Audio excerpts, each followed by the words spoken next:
মাশাল্লাহ, সকাল সকাল ছাদে আসছি, আসার পরে দেখি আমার এই গাছে ফুল ফুটেছে। মানে এটা তো মানে করলা গাছ, এখনও করলা ধরেনি কিন্তু ফুল তো ফুটেছে, তা দেখেই মহা খুশি আমি। যাই হোক, গাছের একটু উন্নতি দেখলে অনেকটাই ভালো লাগে। গাছটা কিন্তু খুবই ছোট, কিন্তু তার মধ্যে গাছটাতে মাশাল্লাহ ফুল আসছে। তারপর হচ্ছে এই তো কিছুটা লাল শাক হচ্ছে।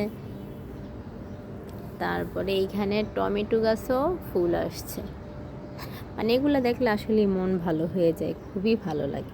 তারপরের কথা হচ্ছে রিজিকে যদি থাকে তাহলে অবশ্যই আল্লাহ রাখবে, রিজিকে থাকলে খাবো, সেটা সমস্যা নেই। এই তো তারপর হচ্ছে এই লাউ গাছটা এখন বাইতেছে, এই যে লাউ পাতাগুলো দেখেন। আর মরিচ গাছেও ফুল এসেছে, এই যে মরিচ গাছে কয়েকটা ফুল, মাশাল্লাহ। এগুলো দেখলে আর কি লাগে, খুবই আনন্দ লাগছে। সিম গাছটার কথা কি বলবো, সিম গাছটা এখনও বাইতেছে, কিন্তু আমি বেশি একটা মানে উপরের দিকে উঠতে দিচ্ছি না, যার জন্য আগাটা একটু একটু করে কেটে রাখছি। কিন্তু মাশাল্লাহ সিম গাছটাও যদি ফল দেয়, যদি রিজিকে থাকে তাহলে অবশ্যই ফল ধরবে।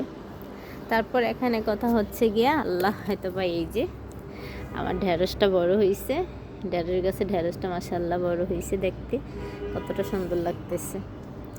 আসলেই মানে নিজের হাতে গাছ লাগানো বা একটা বিচি থেকে এই গাছটা চারাটা হয়েছে, এই চারাটা মানে বিচি থেকে লাগাইছি হয়েছে। এখন এটার থেকে যে আমি ফল খাবো বা সবজি খাবো সেই আশাটা করি, মানে যদি হয় তাহলে তো অনেক আনন্দ লাগে। আর এগুলো তো কোনো মানে সার টার দেয়া না,